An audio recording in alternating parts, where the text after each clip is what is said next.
All right, joining me now, Mr. Trump's Energy Secretary, Chris Wright. Mr. Secretary, in the past, you said global warming could be a good thing and that the planet could stand to be a little warmer. What's good about global warming, Mr. Secretary? And good morning to you. Good morning, Stuart. Look, everything in life has trade-offs, but a warmer planet with more CO2 is better for growing plants. The world has been getting greener for decades. 14% more greenery around the planet today than there was 40 years ago, and we have far more people die of the cold than die of the heat. So everything has a trade-off, but yeah, there's pluses to global warming as well as negatives. But the bottom line is it's just nowhere near the world's biggest problem today, not even close. It seems to me, looking at what's going on, that the Green New Deal is almost dead. Am I right? I think it's in progress of being killed off. President Trump was elected to bring common sense back to Washington, and boy, he's doing that in grand style. Think of the American dream, Stuart, and I know you often talk about it. I do. The American dream is your children are going to have better lives than you. We've had 4 years of making energy more expensive and getting in the way of this next generation from realizing the American dream. You want to just get rid of that. You want fossil fuels to come back big time, right? Absolutely. We want all energy sources that can lower the cost of energy, expand job opportunities, and have more stuff made in America. That requires more energy and lower cost energy. And yes, America and the world run on fossil fuels today, and they will continue to. But if there's other energy sources that can add to that portfolio without increasing the cost of energy, we're all in for those as well. Yeah, you've called you want to prioritize nuclear energy. So how fast can we get nuclear power truly expanded? Is it a process of years, or can we do it in just a couple of years? How can we do it fast? It's years. The government has strangled nuclear energy for years. You know, it was 6% of global energy 20 years ago. Today it's 4%. But with deregulation and some common sense back in the government place, I think the start of the nuclear renaissance will happen during President Trump's term. Before it's meaningfully impacting U.S. energy and all that, that'll be several years.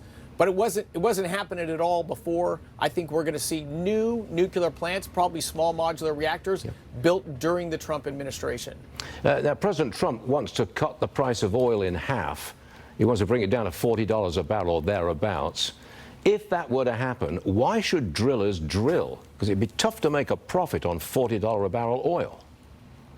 Yeah, President Trump's agenda is to lower cost to consumers. I think Americans care most about gasoline prices and diesel prices and heating prices and electricity prices, kind of the end-use product prices. And there's so much friction, there's so much overhead and cost and uncertainty in that world that President Trump's actions, I think, are going to help grow the supply of all of these quantities, and that will put downward pricing on pressures. We've got what? We're producing more than 13 million barrels of oil a day in America right now, more than we've ever produced before. It's going to take an enormous effort, isn't it, to get that total pumped up? How do we do that?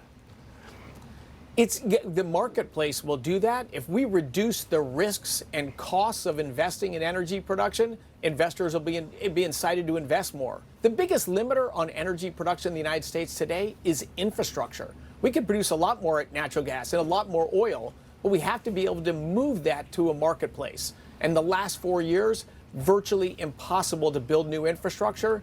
You'll see announcements in the coming weeks and months of new infrastructure projects that will allow the expansion of U.S. energy production and deliver lower cost energy to consumers. I think New England is one example of that.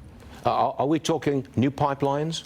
Are we talking new liquefied natural gas export terminals? All of the above? All of the above. Okay. Real soon? Yes, absolutely.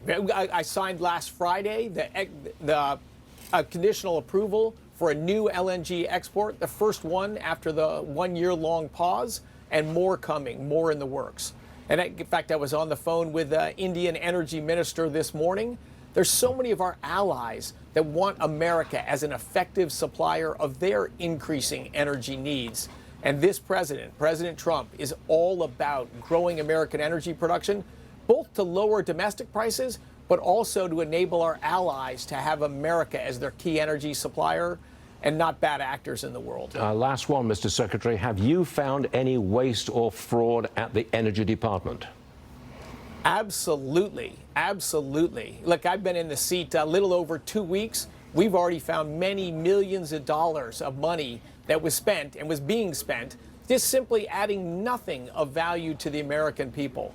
So we've cut out some needless expenditures, and we're doing everything we can to become better stewards of American taxpayer monies without sacrificing the DOE mission. In fact, we want to expand the DOE mission, but do it all at lower cost and more efficiently.